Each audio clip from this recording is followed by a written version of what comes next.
So guys, ito na ang finished product ko. Sana ilagay ito sa malaporsilan ng pinggan, pero mahirap lang kasi kami, kaya itong pinggan ng ginamit ko. Importante yung laman is masarap.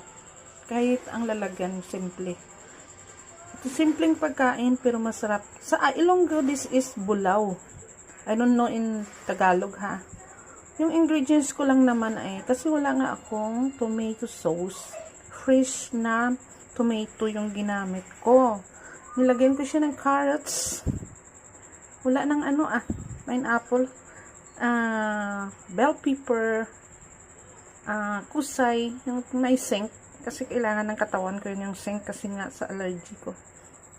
Kusay, may zinc daw yan eh. Tsaka, sibuyas, tsaka ahos, yun lang. Tsaka, in-upgrade ko lang kasi para medyo sumarap talaga is butter and oyster sauce.